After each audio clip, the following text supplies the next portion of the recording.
We're going to go ahead and get the webinar started. Thank you so much for joining us today for the webinar, Customer 360, How Graph Visualizations Will Increase Customer Loyalty. We have two presenters for you today. We have Corey Lanham from Cambridge Intelligence and Brian Hall from Expero. At the end, we'll have about 10 minutes for questions, so feel free to leave them in the chat as we go along, and we'll be happy to get those answered for you. If you have any other questions, I will reach out at the end. If you have any, you can send me any questions you have if you have any one-offs. And with that, we'll go ahead and get started.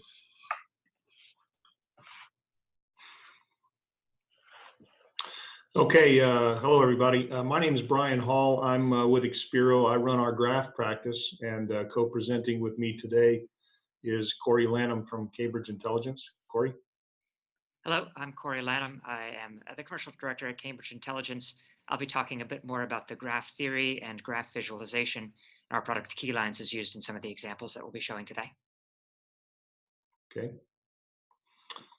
A little bit about Expero. We're a front-to-back consultancy, and we specialize in product innovation, bringing new ideas to the marketplace. One of the core technologies that we use frequently is graph databases, graph visualizations, and that consists of several aspects, including assessments, roadmaps, helping people figure out how to get the product to market, including but not limited to graph database product selection. So those of you out there trying to decide what graph technologies might be applicable for you, we actually do those sorts of product selection exercises. Next slide. So I work for a company called Cambridge Intelligence. We're based in Cambridge in the United Kingdom. And we're about 5 years old and have been a visualization company focused on graphs. So what our aim is to expose end users and business users to graph technology. And we do so by having a JavaScript toolkit that we then license to our customers to embed inside their software applications to give that level of user interface and interactivity to graph data. We at Expero have been doing graph projects for several years now. We partner with several of the major graph database vendors on the back end. We also are members on both the Janus and Tinkerpop committee. And we've been working with the Cambridge Intelligence folks for a few years now. Next slide. Being in business for over 15 years, we've got a litany of customer references. Here's just a sample of our graph customers that we've done work with over the last 3 or 4 years.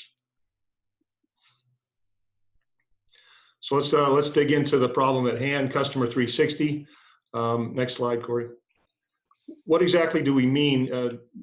Everybody's here to learn about it today, or you have some context, but just a level set. What do we really mean when we're talking about Customer 360? And that really means any number of the items here. You know, we want to know things about the customer, specifically demographic, their relationships to other entities, activity over time, what they've done with us and with other companies over history. What do they value and what do they not value, and any sorts of prompts or flags that may give us some context about their mood, what they're thinking, and how they're likely to behave going into the future. Next slide. So the good news here is that Customer 360 is not industry specific. You know, we run across this in our customer projects all the time. Healthcare, you know, complaints and who's going to refer who's going to refer patients for doctor to doctor. You'll see some of that today from Corey's demo. Financial services, you see this with respect to recommending products, upsell and cross-selling, customer complaints, and in the retail space, customer service, recommendation engines. In short, if you have a customer that you collect money from and they expect you to service them, then you've got a Customer 360 use case. A couple of interesting anecdotes here. One Bain & Company study suggests that even for satisfied customers, 60 to 80% of them do not rebuy from their vendors. You know, why is that? Are we not engaging them deep enough? Are we not proposing things to them that are attractive? That's for satisfied customers is quite surprising. A little less surprising, but probably more troublesome. 90% of dissatisfied customers don't complain before they leave you, and of those, only 22% are retained. So that's very emblematic of the customer churn problem. And as we all know, getting new customers is much harder than keeping the current ones. There's a Harvard Business Review study that suggests it's as much as 25 times more expensive to gather a new customer as it is to retain a current one. So as you think about your customer 360 issues, as you're looking for new prospects, do they have similarities to current customers? Can you use that for customer segmentation? Are they listening to your current customers? So are they influenced by people you're needing to service currently? What sorts of similarities can you deduce from your prospects to your current customers? So in short, as we look to gather data and begin to make inferences here, we're really looking to collect a couple of different things, really. So what are all the touch points that I've had with my customer? And sequence matters in this case, right? So have I had a series of interactions with them over time? Are they more frequent or less frequent? And then secondly, can I deduce anything from seeing how this customer is similar to another customer that maybe I've got a fuller picture on, right? So if my customer has gone through a sequence of events and other customers that have traveled that path before, they tend to be very lucrative customers, or they tend to leave me. I can deduce patterns based on the fact that they look from their series of interactions, they look like other paths that I've seen before. So once I know these things, I can begin to make all kinds of inferences that help me in my business. So customers that look like X tended to like Y, right? So that helps me with recommendation engines. That helps me compose campaigns where I might want to go engage deeper with my customers or propose new offerings. Customers that went through a sequence of events X are likely to do Y next. So that would suggest that I might be able to identify what we call a silent complainer, somebody that's unhappy that hasn't explicitly complained yet, and head off customer churn before it happens. Lastly, but not least, customers that have some sequence of events that may suggest that they're a bad actor teach us to be wary of subsequent potential bad actors, and that can help us in the anomaly and fraud detection space. Okay, so now that we've kind of framed the problem and the value to your business, let's talk a little bit about how we go about addressing that. So at Expero, we look at these graph projects from front to back, soup to nuts. From the far left, you see source data that could come from any of your systems of record, or maybe some social data that you're collecting. You've got to get that data in. You may collapse it down and do some processing before you get it into the graph engine in the center, the blue rectangle that you see there. Before it would get fed through the user interface, and Corey's going to show you how that gets fed to the customer here in a moment. But you need to deal with every layer of this data processing pipeline. Calling out one area in particular, as you collect the data, you oftentimes may do some entity resolution using string distance and collapsing down entities from different data sources, and possibly even some linear regressions to decide closeness, and is it more important for addresses to be similar than names or what have you, and you can use some machine learning algorithms to figure out these sorts of things. So in short, you can use your graph engine at the centerpiece here to become sort of a Rosetta Stone to pull together all of these disparate data sources over time and begin to make sense out of them and see patterns in your data.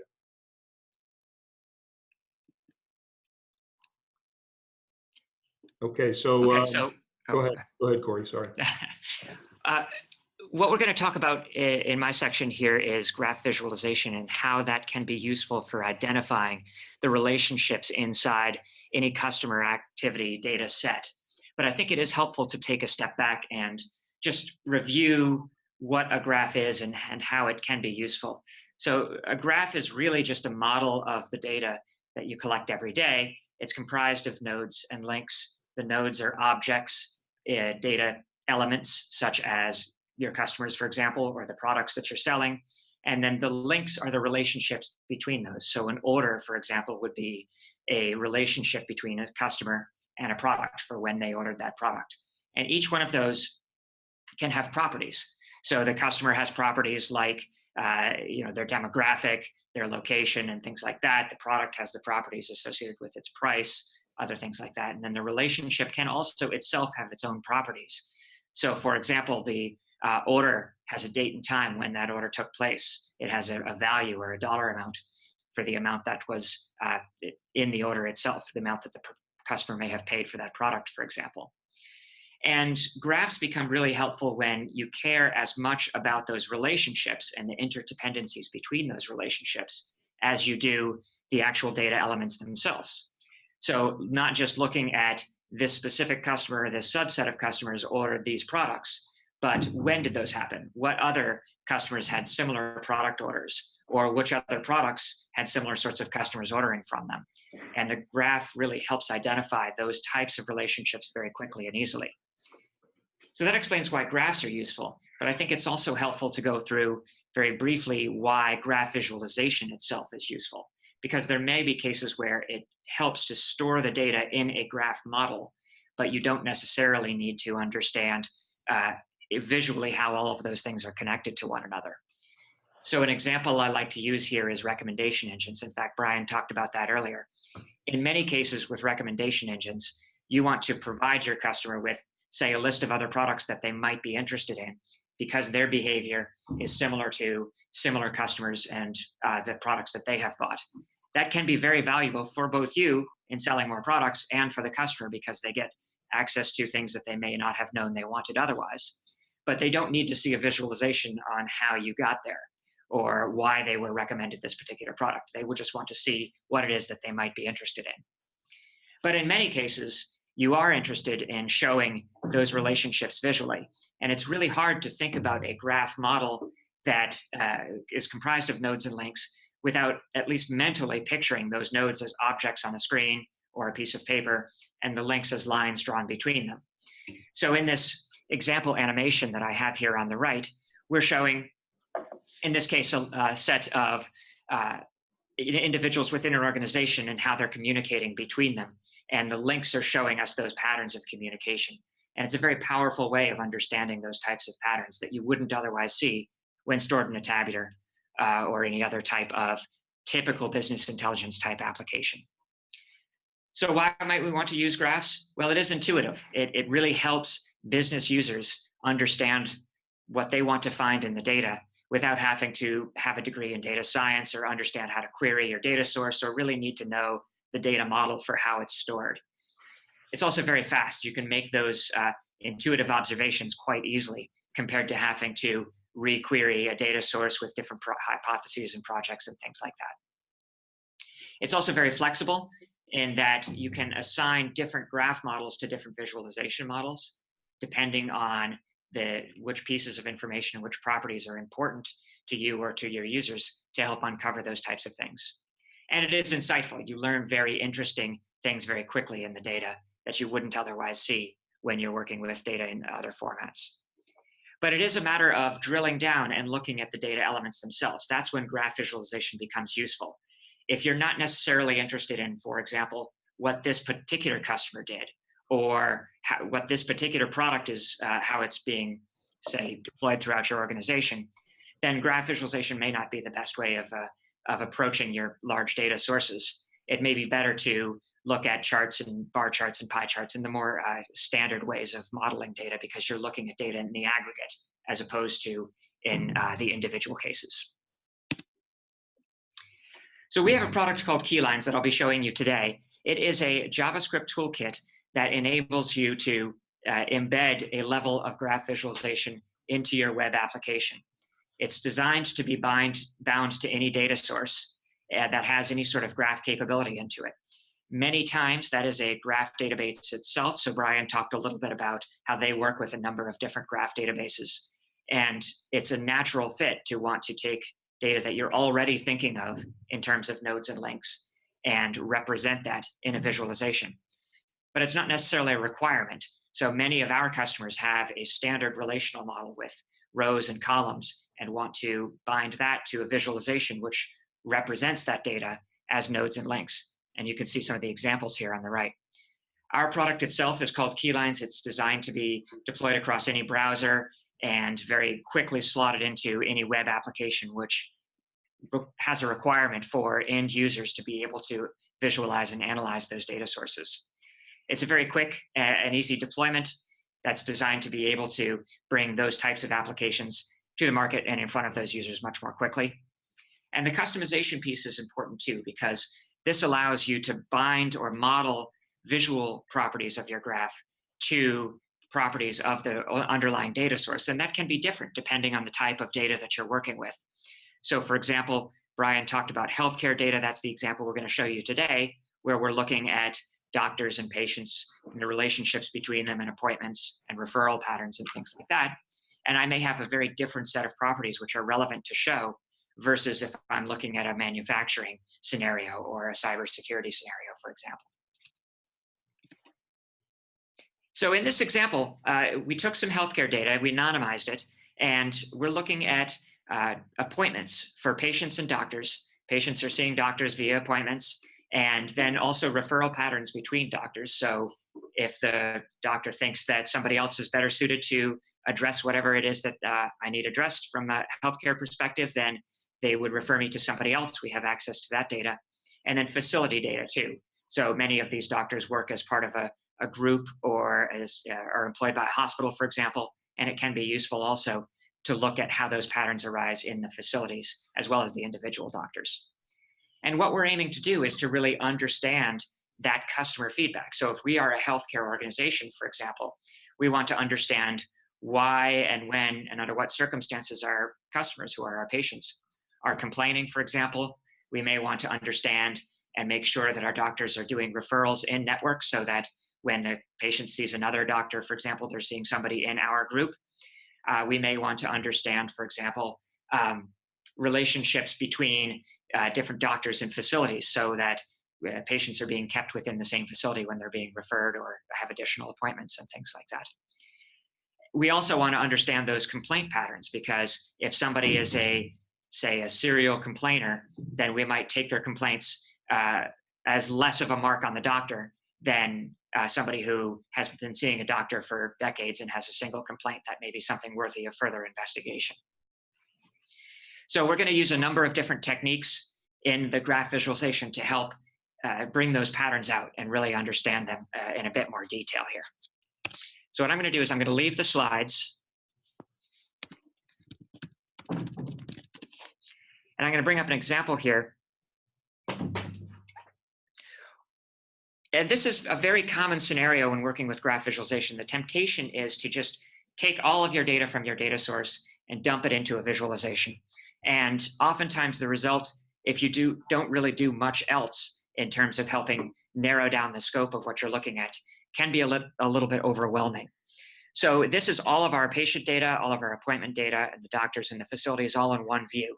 And you can see some interesting patterns. So those individuals toward the center here are the most active. They're the ones with the most appointments. And the ones around the edges are perhaps less interesting to us. But it's not always the most useful to have a direct one-to-one correspondence between how your data is stored in your data set and how you want to represent it when you want to analyze and visualize that data. So in this case, in our graph database, the appointments themselves are nodes. You can see them here with the little clock icon. But we don't have very many properties of that. We just have a standard date time of when that appointment happened. And it's linked to the patient that had that appointment and to the doctor as well. So what we're going to do is we're going to take a different model of the data and present that to the users, where the appointments are actually going to be modeled as links between the doctor and the patient. So that's the first step here, and that's going to clean up the example a little bit. So you can see now that the appointment nodes have disappeared. It's a little bit easier to understand, but there's still a large number of links on the chart. And that's because we have each appointment modeled as a separate link. So for example, when a doctor sees a patient, many times over the course of a possibly years-long relationship, then we see a number of different links, perhaps dozens of links between that patient and that doctor. That may be not particularly helpful for us.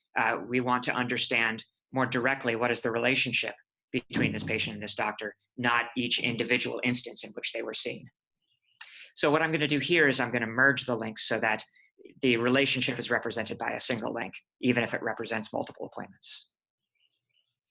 The other thing I've done is I've taken the width of the link and bound that to the number of relationships between those two individuals. So the thick links are showing me people who have a very strong connection, either multiple appointments or lots of referrals, for example. And the thinner links are showing me fewer. I talked a little bit earlier about how it's helpful to use visual properties to identify properties in the data source. What I'm going to do here is I'm going to use the size of the node to show me the number of relationships. So the doctors will be scaled by the number of links that they have, both to other doctors and to the patients, and the patients themselves will be sized based on the number of appointments that they have, so that we can identify those large volumes of data that we want to pay a bit more close attention to. So in those various steps that we've gone through, we've taken what is a very busy and hard to understand chart and really boiled it down to something that makes a bit more sense. We see the doctors in the center here. They're scaled by the amount that they're represented in our data. We see the individuals that are patients linked to the various doctors that they may be seeing, and we can learn a bit more about it. So now we're going to run a layout. A layout just changes the physical organization of those nodes on the chart. And there are many different layouts that you can apply based on what it is that you want to gain out of it. In this case, we're just trying to increase the readability. So we're not changing the underlying data source. We're just changing how it's displayed to make it a bit easier to understand. And the other thing we've done is we've added the Keylines time bar at the bottom of the chart here. So as I mentioned, each appointment is a link between a doctor and a patient. Each appointment takes place at a specific point in time. And so we've taken that data, which in our case happens to cover the year 2017, and shown that at the bottom here with the histograms indicating the volume of patients, of appointments that took place during each month. The nice thing is that we can now understand both patterns in terms of who's connected to whom else, but also in terms of when those connections may have happened. So for example, if I highlight August in the time bar, I've brought to the foreground in my Keylines chart only the appointments that happened in August, for example. So I can watch the evolution of how these things are changing over time. The other thing that is really important with graph visualizations is the ability to filter or search through the data so that you can understand subsets of it and not have to look at the whole thing all at once. So for example, what I did here was I created the ability to search for an individual. So if I type, say, Z-A-C-H, I've got a single doctor whose name is Zachary, and I've got him on the chart. When I select him, I'm filtering out, I'm eliminating from my graph everybody else except for both the doctors that are connected to him via referrals and the patients that he has seen. So you're very quickly able to drill down from an overall view of everything in your chart or of everything in your data source to the individual that you are interested in learning a bit more about. So that works when I zoom in on a doctor. I can do the exact same thing when I wanted to focus, say, for example, on a patient. I have somebody named Allison here who I've highlighted, and Allison has had appointments with these 4 doctors.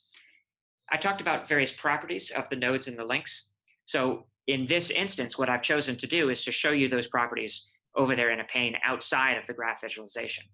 That can be really helpful because I may not necessarily care, and it would clutter up the chart quite a bit to see Allison's date of birth and her phone numbers, for example, on the chart. But removed from it, when I select her, that information can be much more interesting to me and much more valuable. I also talked a little bit about how we have properties on the links. So what I'm going to do here is I'm going to select 2 doctors and the link between them. So Zachary and Michaela have a referral relationship between them, and we can see exactly when those referrals are happening. So we can see the volume of referrals in each month of 2017 as they happen. So I can identify something much more interesting has happened in March and in August compared to the other months. Why is that? I can drill down a bit more and find out a bit more data about that. Similarly, with the link between a patient and a doctor, I can find out exactly when those appointments happened. If they were in rapid succession, that means something different than if they were spread out across various years. And I talked a little bit about complaints earlier too. It can be helpful to show those on the chart. So right now, previously, I was showing every link between a patient as a doctor and a doctor as an appointment, some of those which had complaints associated with them and some of which didn't. What I've done here is I've shown those visually on the chart differently. So the ones that have complaints are in red, and the number of complaints is highlighted as a glyph on the link, giving a little bit more information that stands out on the chart in that example. So for example, here, I can look at the relationship between this doctor and this patient. I'm sorry, I didn't click on the right thing, and I can see, for example, that there was an appointment there on April 14th where there was a complaint. Now, given the pattern of complaints, I may want to take a more close look at, say, for example, as a doctor receiving an inordinate number of complaints, something that I have to investigate are those complaints all clustered around a specific point in time versus being spread out over the course of a year or something like that. So the thing that stands out here is that Jose Garcia, one of our doctors, has a larger number of complaints associated with him than any of the other doctors. But we can also see that 3 of them come from one patient, Rachel Jackson, who has also complained about other doctors as well. So it may be the case that she just likes to complain and isn't necessarily, there's not a quality problem associated with that doctor. So by taking what is an unorganized set of graph data, representing it in a chart like this, you can really get some very quick insights into different patterns, both patterns over time, patterns over the connections that you may want to investigate further. And certain things like, for example, the pattern of complaints that we see stand out visually. You don't have to really understand the model of the data or even know what you should be looking for in order to be able to make those inferences and come up with ideas of what you need to look at. But even this data set is a bit busy. There's quite a bit of data that we're looking at all at once. So what we focused on with Keylines is a way to do what we call combinations, which is a way of grouping sets of data elements together and showing how those groups themselves are connected to one another. It simplifies the view. It gives you an overview of the data and then allows you to drill down to the subsets, the data elements that make sense depending on your workflow. So what I'm going to do now, we've ignored the facilities until now, but each doctor works for a facility. So I'm going to group my providers based on the facility that they work in. So now I have a node on the chart which represents the facility that these doctors work in. And each one of those is combined into a single node representation. And we can see all of the patients seen by any doctor in that facility. So I get an overview or a very simplified view of this chart. But I can still get the detail when I want to. So for example, if I want to drill down into this subset, there are the 4 doctors in the facility associated with that group and see who they're connected with. So for example, when I select inside of that subset of the data, Tegan Alexander, I can see who he is connected to, which patients, which other facilities, and which other doctors he's referring to. The benefit of this is that, as I mentioned right at the beginning of this example, it's very tempting to just throw all of your data into a single graph visualization, and then you get overwhelmed. There's just too much to focus on, and it's not easy to draw out any patterns or inferences that you can make from it. But by using some of these techniques, the filtering by time, the grouping, the filtering out of the chart, the sending things to the foreground versus the background, like you see I've done here, all of those really help to the end user who has to make business decisions based on this data, focus on the bits that are relevant to them without losing the context of everything else on the chart. So that's it for the demo. I'm going to just jump back to the chart, to the slides now. And I think that we are actually complete. So what we can do now is hand it back over to the Expero folks to take any questions. Yep, thank you guys so much. We do have one question here. Is there a WebGL full support? In our product, there is. In fact, Keylines is built from the bottom up to support WebGL, and the demo I showed you today was using WebGL.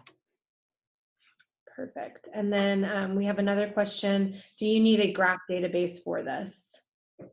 Okay, I talked a little bit about that right at the beginning, but many of our customers do use a graph database, and it makes it quite easy because you're already modeling your data in terms of nodes and links. But it's certainly not a requirement for Keylines itself. We have plenty of customers who have modeled it to either relational databases or even just key value stores like Mongo. There's a bit of modeling work that you have to do to get that to work, but it is supported. Okay, thank you. And then the final question, is there a way to visualize a graph overlaid on a map? There is. I didn't show that today because we didn't have location data with the sample data that we used in this example. But when you do have location data, it can be very helpful to show graphs superimposed over the top of a map to see any patterns in space, as well as time, for example, with the time bar and the actual link chart itself.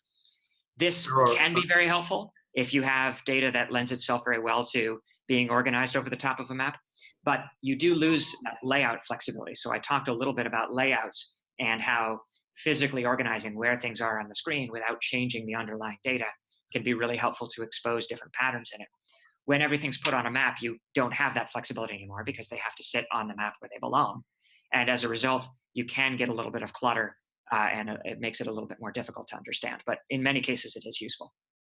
I would also add, Corey, that there are a handful of geospatial examples on the Expero website. So that is possible and applicable in some instances, particularly when you're talking about logistics, supply chains, those sorts of use cases.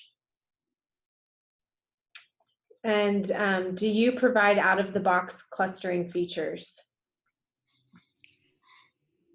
I'm not sure if that question was for me or for Brian, but I'll answer first. We do have a cluster. Our product is an API, so really you could either say everything's out of the box or nothing's out of the box. But we do have some clustering functions built into our API that our users can take advantage of. And to further color Corey's comment, many of the graph engines that we work with have clustering algorithms built in as APOCs if you're talking about Neo4j, or built into the Tinkerpop API with some of the more sophisticated recipes. Okay, and one final question here. What kind of math algorithm exists in the box?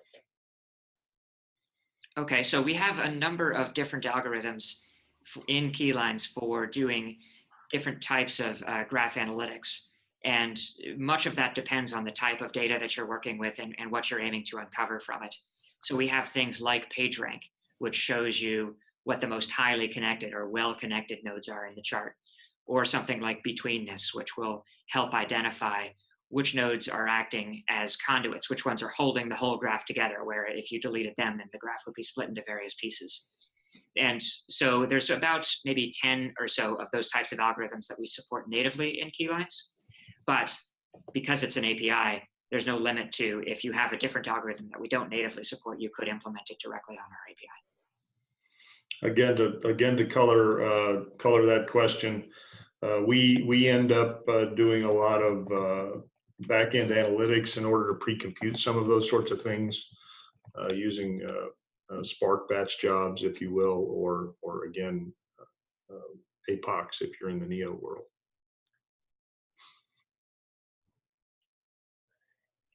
Okay, and is there any technical limit to how many objects can be shown on a graph?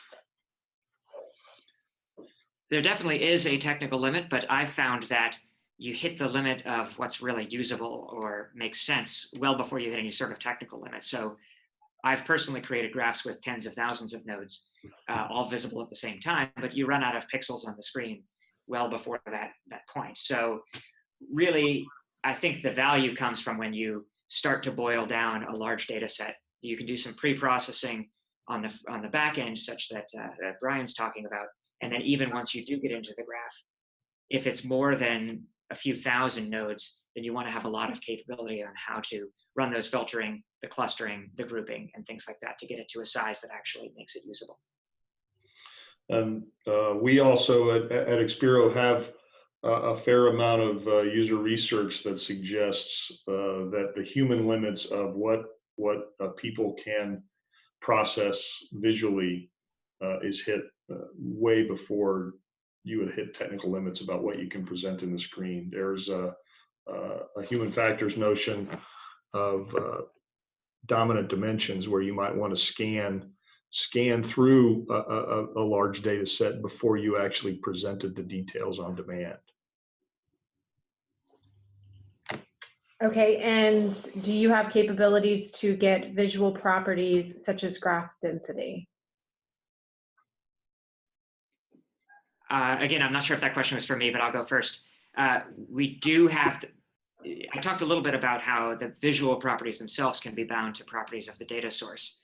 There are also algorithms within Keylines that can take a look at the data, including the visual properties that you've set, and run algorithms on that. There are certain circumstances where you may want to use that, but in many cases, it makes more sense to look at the underlying data itself.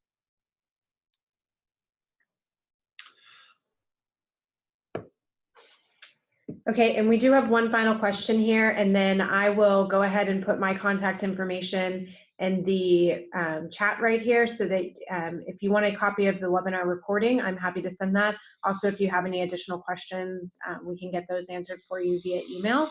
The last question is, do you find that users are able to easily grasp how to use and navigate a graph-based interface, or is training often required? I would say that the whole point of doing graph visualization is that it is a very intuitive user interface. So we don't often find that the actual interaction with the graph is something that has to be trained. That's something that just sort of comes naturally.